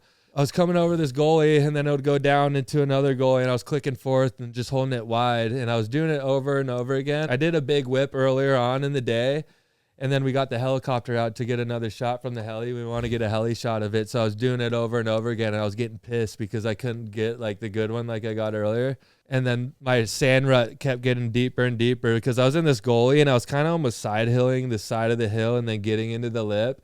And it just started getting into like a deeper rut. And I came back. I remember one time I looped around because the rut was getting deep and I came in backwards and I tried to spray some sand into it to like fill in the rut. I went, oh, and I like got some sand into it. And then I just came back into it on the one I crashed fourth. And I put sand into it, but I didn't fill in the whole rut. I just filled in like a little section of the rut. So I came in fourth wide and hit all the soft sand I put into the rut and it grabbed my pegs and it wiggled me and just shot me left. Went down left and like the landing I was jumping shot me down right. The whole hillside was down to the right, but then I went left down this razorback edge that was going downhill and I was on the edge of the razorback just like fully diagonal and I was going to land like full feeble wheelie grind on the edge of this razorback edge and just like I went like I don't know over 100 feet and I was just sitting there and like it happened fast and I didn't want to be in the sand dunes in case and just stop on my momentum and get my handlebars to my guts, Right. because that would just be bad to just have an internal bleeding out in the sand dunes. I didn't want to risk that, so last minute I ditched it and I tried to get to the high side of the razorback because the other side was just a drop off. Try to get to it. I let go like pretty late and my bike landed in front of me with the bars. They kind of stabbed. I think I landed just behind my handlebars and I hit. I don't know if I exploded my femur from hitting the stand or I hit and then I went into my bike and might have hit my handlebars and then that might have kind of done the break. I don't know because it happened so fast, but thank God we were close to the highway. I like broke it into like 20 pieces and I was laying there. We're right by the sand highway. At least we're pretty close. So like we waited a whole hour for the helicopter to get there. And we didn't have a medical staff with us too, which we learned from that. Like, okay, we need to be on our stuff and next time have a medical team with us. But there's another shoot going on. I think like Oakley was shooting with a photographer. He was a backcountry snowboard photographer, Tyler Ravel, and he's a backcountry ski photographer, but he was doing some moto stuff and he saw I crashed and he came up to me and he just got done because the backcountry guys, they do a first aid course every year of like, because if you're in the backcountry skiing and snowboarding, you break your leg, you want to know how to splint a femur and like go through all the procedures of like checking blood flow and stuff like that. So he just got done doing a full week of like what to do in a broken femur situation. So he came up and kind of fully took over and got me rolled over. He was checking my toes, making sure I had blood flow. He pulled my leg straight, got me on my back, kind of put some sand under, tied my legs together with tie downs and just kept checking my pulse to make sure I wasn't internally like got that artery, the main artery in my leg. So this is like the third femur I've done at this point. Jeez, Same leg each time. No, I've done my left twice. I did my left when I was 5, and then I did it again when I was 17 racing. Not racing, practicing for a race. I tried to pass my buddy in rollers and just tank slapped in rollers, went over the bars. This was my third femur I've done. So with Tyler there, it was kind of a blessing from God that he was there and around and saw me, and he just got me as comfortable as I could. And then I laid there for an hour. We tried to get an ambulance, but then we ended up having a helicopter come get me and laid there for an hour with a broken femur. But having him there checking me, and I knew I wasn't losing blood, I wasn't getting dizzy and stuff, it just made me feel so much better that I was like okay and it was just a broken bone instead of like other serious shit going on. So dude, that's so gnarly though. that's where too like you normally don't want to bail, but in that circumstances I didn't want to take my bars to the gut and risk exploding that shit. A bail into sand seems better. That's where I thought I was okay. Like nothing else hurt. Like I didn't hit my head or anything. Like my arms were fine. Everything didn't hurt. That's why I'm thinking like, I don't know if I landed in the sand in the way in the video. I'm like, I land right kind of in front of my handlebars. I think I landed and rolled and just peeled my femur like over my crossbar. And it, I don't know, the way it broke too, it was so just like shattered. And what does that look like after you do something that gnarly? You crash. How do you gain your confidence back to do big jumps again? I don't know. I definitely think a lot more now when I'm doing jumps and try to be more calculated, but I just like dirt biking too much. I go kind of mental if I'm not doing that type of stuff. So that's just what I like doing. Did you get back into it right away? 6 months later was quarter pipe at X Games. I missed X Games the year before. My best friend, Pat Casey, passed away before X Games last year. And I just really wasn't mentally ready to ride after that. He passed away. We were riding at my property, and after that, it took me a while to like want to have fun on my dirt bike again, and took some time off. Didn't ride X Games before that, and then this was kind of wanted to film a video for Monster, getting back, starting to have fun riding my dirt bike again. And it was December 6th. It was exactly 6 months after Pat passed away. I broke my leg, and after that, like I was just starting to have fun and enjoy it again, and did that. So I was pretty mentally down on myself for a while after that. But now I don't know. Dirt bikes are so fun to me, and I know it's my favorite thing ever to do. And life's short, and I don't know. You could get in a car crash, and that could be it. So I don't know. I just like dirt bikes too much, and for me, just having fun is the main part for me. And like having fun, that's when I usually do like the gnarlier stuff, is when I'm having fun, not thinking about it. So if you're a dirt biker, you can't think too much. You just got to trust your skills and Yeah, obviously mindset. And you got to mitigate the risk because, I mean, you're not obviously trying to get hurt. yeah, but that's where too I've had so much experience on a dirt bike too, and over the years of learning and crashing and how to get out of it, you just got to kind of rely on your skill and know how to get out of things. Like you got to know how to crash to be a dirt bike rider. You got to be able to tuck and roll. And now I think about, okay, if this doesn't go right, I'm going to have an escape plan to know how I'm going to crash. And like you got to, like, you get older, you kind of learn about that instead of just it happening. So It's like good skateboarders. yeah, you just got They're to really good at taking falls. just It's like whoever's better at taking falls has like a longer career.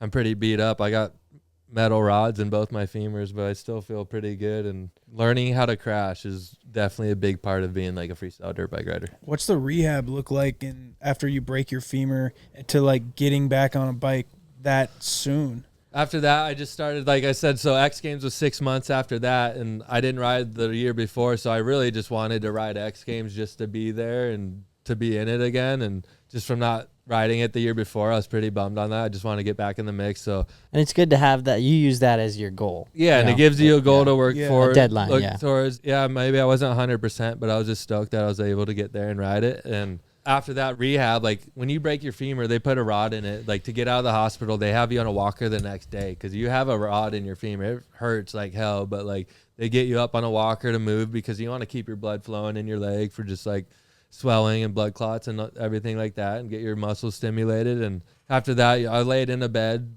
just not doing anything for a while until I could start moving a little bit. And I got this little pedal, like they're just like these pedals I'd put in front of I forget what it was called, but it was this pedal machine I'd put in front of my couch, like, and I'd be sitting here with pedals and it would do it for me. So like that's how I started. It was like automatically pedal, and then yeah, it was like an online program too. So once you get stronger and stronger, and then it gets you warmed up, and then you start pedaling yourself and you do it for a minute, and then that gradually gets harder and harder. So that keeps you moving. And then with Specialized bicycles gives me a lot of good support. So I got some e-bikes too. So I started riding my e-bike pretty early. I probably shouldn't have been riding it, but pedal assist, like I just get, like I said, bored when I'm not riding. So I started riding that pretty early on and just going on just long, mellow rides through the neighborhood to where I knew I wouldn't be in any spots where I'd get stopped or have to put a leg out. I started out with mellow rides just kind of on the road, and then just started getting into the trails on that, and riding my electric bicycle too. Just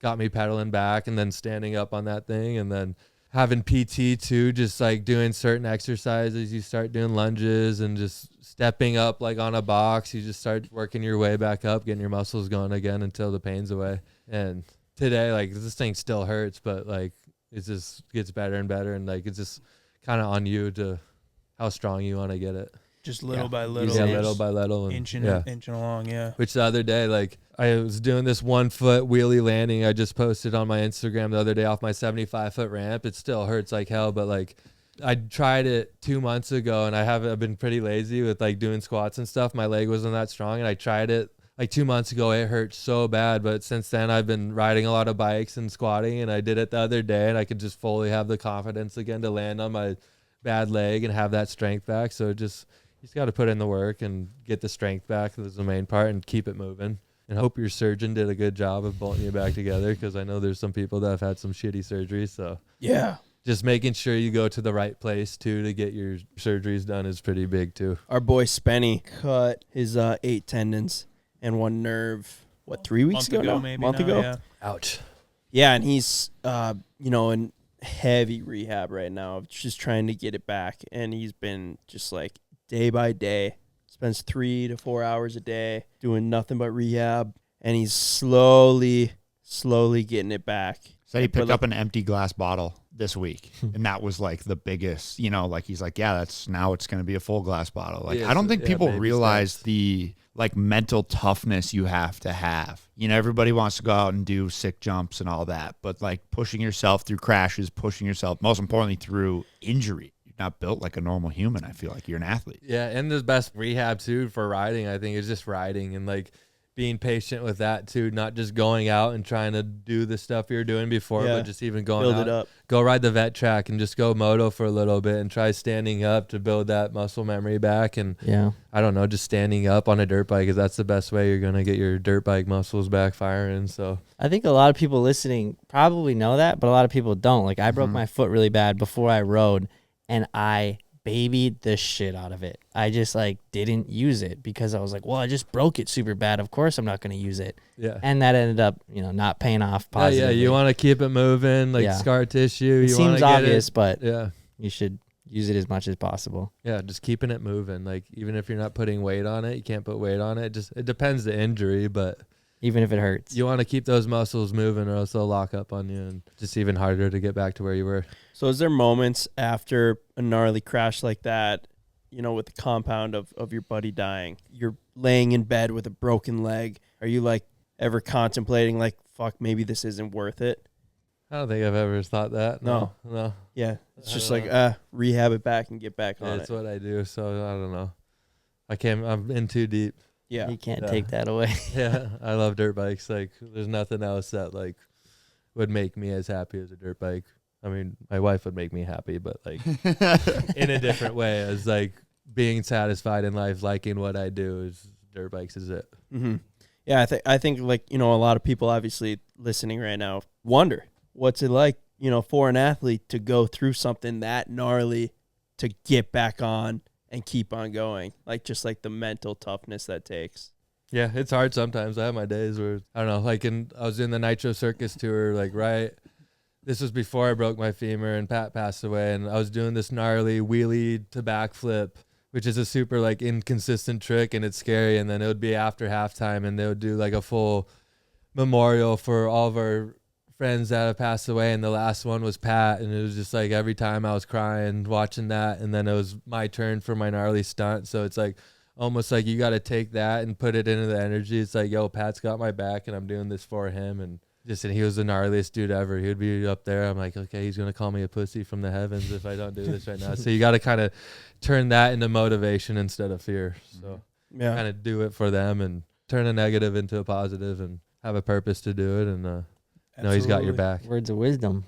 You have any guys you've seen on the space that you feel like are coming up? Coming up for like freestyle? Yeah. People that you're excited to watch as they... I'd say, I don't know, for like younger kids... There's not a lot of kids that are like riding freestyle these days, but there's this little kid on a super mini. His name's Boogie. I saw the other day, like yesterday, I was laying in bed. He was like throwing a big whip on a 75-foot ramp on a super mini. That was pretty cool. And then there's a lot more guys. Like now there's the electric bikes, and there's all those kids doing the whips like Patrick Evans and YO.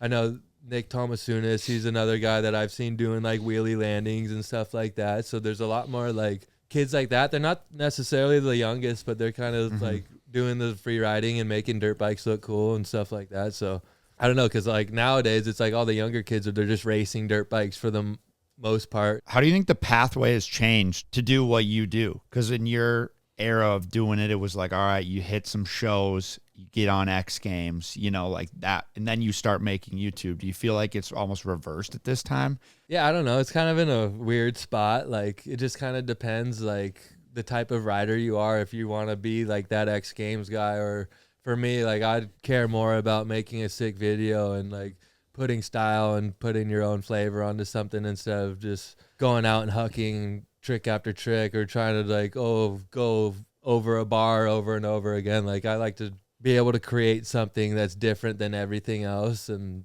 like a backcountry dirt biker. Yeah, like a backcountry snowboarder, but for dirt biking. So for like kids and stuff, it's like kind of now, yeah, everything's a lot of media driven, and like I think, yeah, making YouTubes like you guys make YouTube videos of doing cool shit. Like there's a lot to be said for that in the dirt bike world too. It's cool to see more like kids making videos like that and like doing vlogging and like showing people what it's really like about being a dirt bike rider. And I don't know, just being creative. You got to be creative and think outside the box. And You do. that's what it's always worked for me. Like I've just always tried to be a little bit different and put my twist onto things that like have been done maybe, but I don't know, you could put your own style on it and make it your own. And Yeah, you've always just being been different. You've always been good at that though. Like even you were like the first guy on Snapchat making Snapchats of like your daily vlogging your life. Yeah, back in the like day. I don't know that. Yeah, I was young and it was fun. Like I wish I don't Snapchat as much as I used to. Now you could get paid good on Snapchat. Yeah, I'm now- like, now, "Dang," I'm like, everyone's- I wish back in the day it was like that, but now I try to Snapchat when I can. I threw some up today. You guys gave me a little fun. Yeah, right. Bring it back. Bring it back. You gotta Yeah, get but- Axel back on Snap. But yeah, I don't know. Just there's so much ways to make money on the internet too, and if you could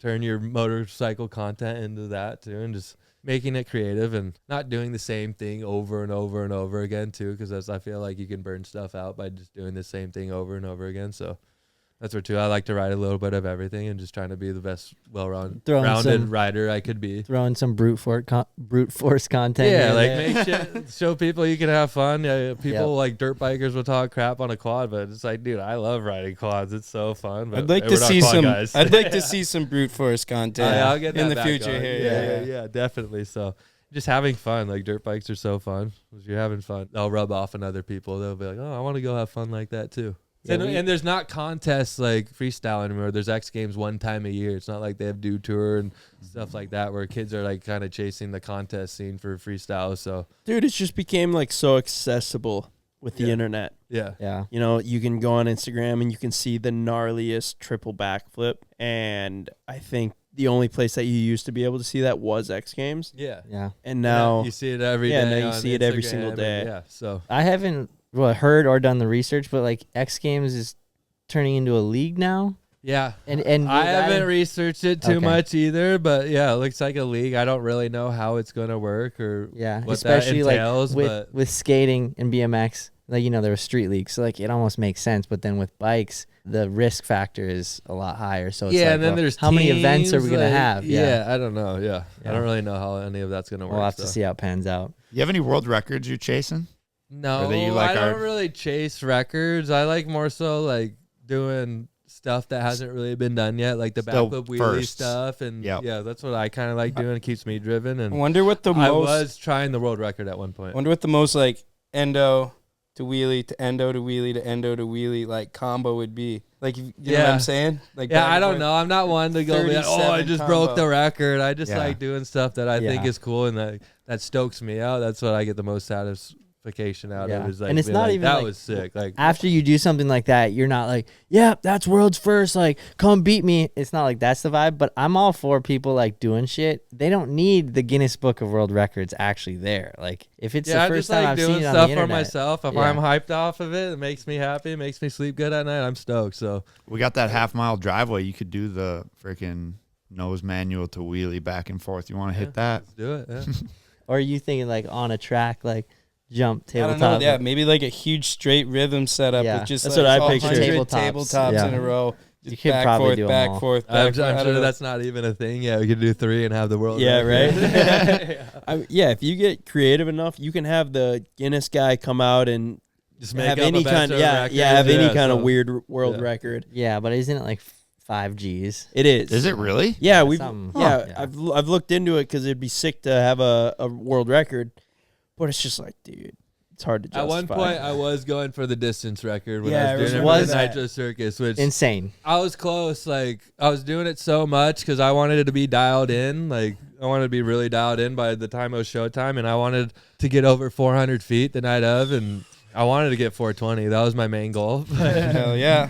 But I was coming in, and it was kind of like when you start going over 350 feet, it like kind of turns into like you're flying something, and like every little movement is so gnarly. And like the way I had the distance set up, I was coming in going like 106 is what I was taking off. Miles an doing. hour? Yeah. Holy 106. shit! I didn't know. It was Were you on over a 100. 450? I was on a 450, and then you don't want to mod out your bikes too, because then it makes them more unreliable, and like Finicky. you want to keep it as So kind what of were you stock doing, as just you changing the could. gearing? 42 3 sprocket or Changing what? the gearing, and then the exhaust pipe on it, we like mimicked this flat track pipe.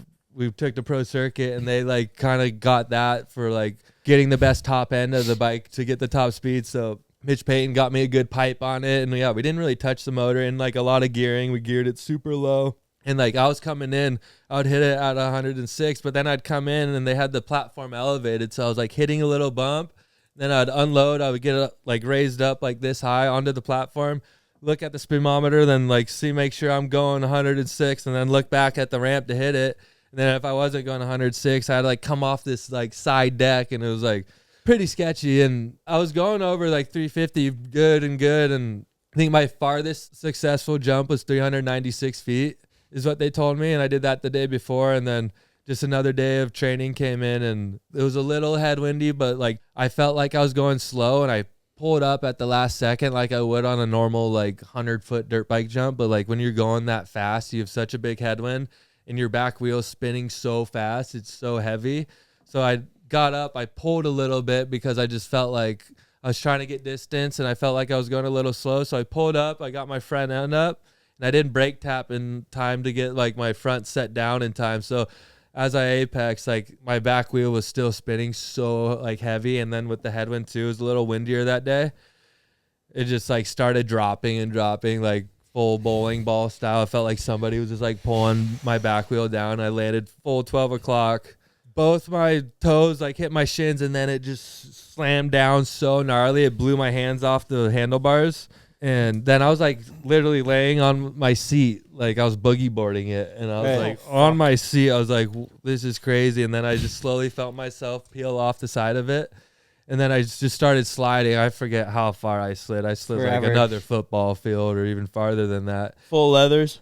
Full leathers, but I was wearing my moto gloves. I didn't have leather gloves on. Like I didn't think I was going to crash on it. I'm like, I'm going to stomp this shit every time or else I'm done. Like, Yeah. Right. like I didn't even think crashing was an option, but just had that one bad pull, and going that fast, everything just like it's just micro movements. And then I had it good, but just that one bad jump kind of set me back. And it wasn't my intention. I didn't go to them wanting to break the record. They came to me and wanted a guy to break the record. And I was like, yeah, I'll do it. Who did? It sounds easy. And then after that happened. And I'm like, this shit is just like too life or death. This isn't why I ride a dirt bike. What was the injuries? So I broke my left talus on my ankle and sprained with that. And then I just sprained this one pretty bad. And that was about it for just broken foot, and sprained my right one, got out pretty good. But then, like I said, I was like slammed the ground, boogie board it, slid, was sliding my hands. And I remember I went to get up, and I thought I was going slow, but I was still sliding so fast. I went to get up, and I started cartwheeling more. Jeez. Until I came to a stop, and I got up.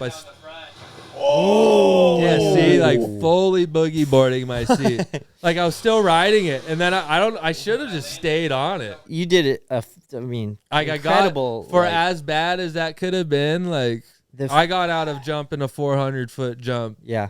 With minor consequences. So it's the History Channel? Yeah, I was gonna be on History Channel with Nitro Circus. And Okay, yeah. Yeah, then I got hurt, and then afterwards, I just didn't really have any desire to do it. I've jumped 396 feet successfully.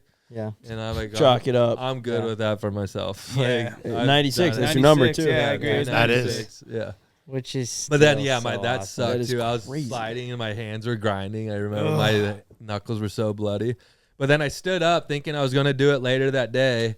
And I walked into the ambulance. I'm like, I'm okay. And then I laid down for like 20 minutes. It's like, holy shit. And I went to like get back up, and my ankles were just full lock up and hurt so bad. And Yeah, did you play back the footage and you see your ankle completely tacoed up to I your think shin, like and you're when like, I oh got yeah, up, that's I why. just had so much adrenaline going, and then I lay down and just everything locked up, and like I couldn't stand. And then that was kind of all she wrote. Yeah, that's But I don't know. You're just going so tough fast to and like, do again. yeah, it's cool, but I don't know. I'd rather go do like the backflip wheelie stuff, and that's more enjoyable to me. And for that too, it's like I couldn't even go ride and go enjoy my dirt bike. I was showing up at an airport every day, just having to hit this double over and over again. And What is the record? that's shaky too, because there's like a ramp to dirt record. I was going for the official ramp to ramp record, which I think at the time was 372 or something like that. The ramp to ramp. I don't know how. That's what too. I was hearing a bunch of numbers too. Like I didn't even know the record too. Like it was just so confusing. And then there was another guy, Alex Harville, which I think he passed away jumping, but he said they went 425 or something. That was ramp to dirt. But then there's other people saying that wasn't Guinness World Record, but I'm like, okay, but who cares? Like, if he went 425, that's Big freaking jump. gnarly, dude. I remember That's a seeing the big video. jump. Yeah, it's so big too. So like, I didn't know like a lot about that world at the time too. So like, I was just like trying to do my job and go far. Some evil Knievel shit. But yeah, 396 was my farthest, so I could say I went 396 on a dirt How bike, many and I'm school pretty buses? I Is mean, that? no, just think like so. What like a lot. football Yes, field? chat. A football field's got like it. 120 yards. So you're like essentially jumping. Like if you were to take off through a field goal and you would land through another field Robbie goal. Madison Bro. did that. But yeah, which I think yeah. is 300 feet. Yeah. Is what that is. It'd be Yeah. A football 340. field because the end zones with are the all- end zone yeah, yeah. yards. So It'd be yeah, 340. so you'd still be over that, but it's just to put in perspective, Yeah. field goal through field goal at least. How much time in the air is that? I don't know. You did I got some videos on my phone. You're I could show you're you up in the guys. air and you're Yeah. like looking around like, all right, I'm up here. It's crazy. It felt like the ones I had good. They were good. Like I was like getting the nose down and like felt fine, but just like What's that going through one your bad head hole. when you're up there? Are you chilling or are you like I wouldn't even super want to locked look at in? the gap. I'm just like chilling. I'm looking down this fucking runway and like I'm passing by all these like 747 jets they have parked next to me. I'm going, no. And I don't know. You kind of get in the zone, and as soon as you start looping it, you get more comfy with it because then it starts turning into muscle memory. But it's just like if your bike brakes going that fast or you have a mechanical, it's just not really worth endoing off that going 106 miles per hour. Oh, dude. No, no. Yeah. 49.6 school buses. Is that long The ways long or way? sideways? Sideways. Yeah, and Levi, yeah, he was doing it too, which Yeah. he crashed. He did. He did, yeah, which is mind-blowing to me because I think he went over the bars. What did he say when it was something with the carburetor? He It was bogged, burning yeah. so much gas, and then you're in the air, it would like lift drain out of the the hole. hole. yeah. and then the car stall in holes. the air. Would stall in Yeah. the air. Yeah, that It would is burn terrifying. through all of the Yeah. gas. Yeah, and then he in came, the float, he yeah, came yeah, back in and the bowl. stomped it and went like 416 or Oof. something right on his sled, I think. But- I forget how far he went, but I think you made a good point though. At that point, it's not just like jumping; it's flying. yeah. So Once you yeah. get like over 350, it's like a whole different ballpark. He loves that shit though. Yeah. Like he loves he's a good that- world record. Yeah. Yeah, that's Like that's what more power he's. to him. Yeah, that's gnarly.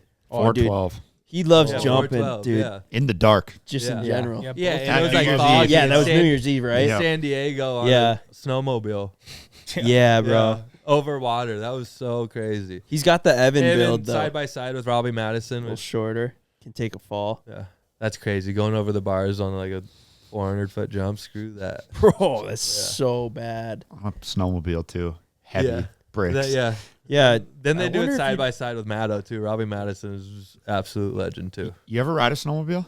I've ridden some like kind of crappier tour like snowmobiles, and then you got a tour guide, so they don't really let you go get Yeah. all rowdy. Trail But Those aren't fun either, Yeah, dude. but- That's like riding a You're staying freaking on the trail the whole time. Yeah, I mean But they're it's just Like like riding a shitty horse. sleds. It's Yeah. essentially just riding a horse. But when down I the was trail. doing the snow bike stuff at ERX, Cody Cam was there training on his factory race sled, and he let me take that thing, Let's say go ride the track on it. But it's like I couldn't even ride the track because it was so whooped out and rough, the track, and I'm trying to like do this thumb throttle, and that thing was so fast I would hit like bumps to get whiskey thumb.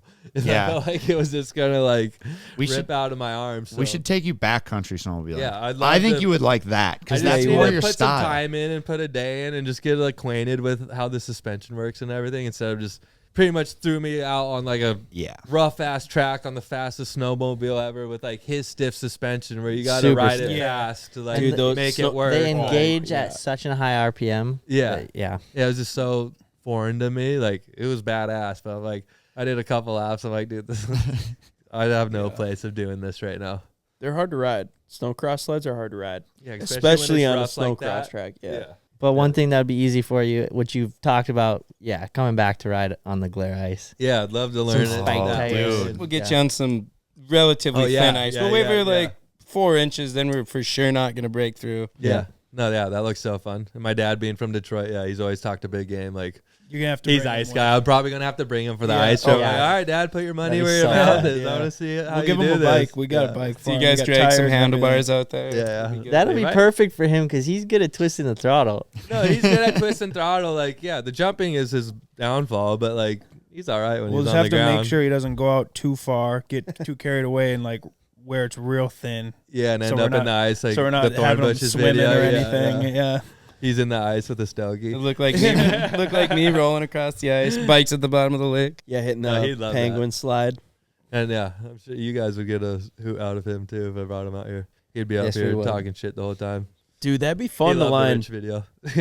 Yeah. Oh yeah, Yeah, did the he? Rich video where you guys were giving him crap being a superstar for going to the Polytop. My dad was laughing his ass off. Shout out Rich for Rich. Yeah. Rich lined it up, so big shout He out did. to Rich. We like to give Rich a lot of shit, but Yeah, Rich is a man. He's always had my back too. So I even got his puppies and coffee socks on. Wow. He'd be happy Even- to see this. I had like 3 cups today too. Yeah, there we Good go. stuff. Shout out puppies and coffee. That'd be sick to line up a sled trip. I think you'd have fun. and Like, bring it's- bring like some people that have never rode sleds before, and then just get them into it. Yeah, it looks so fun. I've been seeing some videos too of like the pro snowmobilers at free ride and stuff. They find the sickest Yeah. jumps. Yeah, Oh, it's- we it can go out is with cool. Turcotte. He's a Big on monster them, too. athlete. Yeah, I know, Turcotte. Yeah, that'd be fun. And then like Shred 80, he's never rode in the mountains before, and then just bring in like a bushel of our friends. Well, no offense, Shred 80, but Axel might have a little more snowmobile control, just native snowmobile Or- control. Yeah. Common guess- sense in general. Yeah. Terrible comparison of two skill levels. To be but fair, though, diverse crowd. yeah. yeah, exactly. To be fair though, a snowmobile is 3 points of contact. It's true. Kinda Maybe like he'll be a good at it. three-wheeler, you know, 3 He- points of he- contact. He really wasn't in the mountains, but he did ride in like 2 feet of snow. And it was Mike's brand new sled that I'm not so sure Mike had even rode yet. And he was upside down on that thing so dang quick. Yeah, Not the good type at upside down. Heavy D at the house out there in Utah. We did a little sneaky ride, like, we'll unload the sleds, we'll go around back. He was tits over tea kettle immediately. The soft snow looks a little bit more leisure to fall into if you get away from your sled. I'd rather crash in powder than the hard pack ERX track. Yeah, it's way better. 100%. It's way better. We appreciate the time, Axel, Very dude. nice. So It sick. was easy. Yeah, thank you, bro. Started going quick. Appreciate you coming up here. Yeah, no worries. Thanks for having me. Yeah. You guys got a sick place out here, and you guys seem to like to do all the same stuff I like to do. You got some buildings going up with dirt bike tracks, and it's kind of what we do out in Ramona at the Slayground. So same but different. Hell yeah. So if you guys haven't yet, check out his Instagram, check out his YouTube channel, check out his Snapchat. I'm giving away a 450 on my YouTube Yes, sir. channel once I hit 500K. So go. Hit the four- run subscribe it up. button. I'll try to get out some more edits as I can. I've been working my ass off trying to ride and get out edits. I know I lag a little bit, but I'll get them out there. Oh yeah, check out the one YouTube man channel. band. Right on. All Thank right. you guys. Yeah, yeah. Thanks for coming on. We'll see you guys next week. New podcast every Tuesday. Peace. Later. Check out slayco96.com.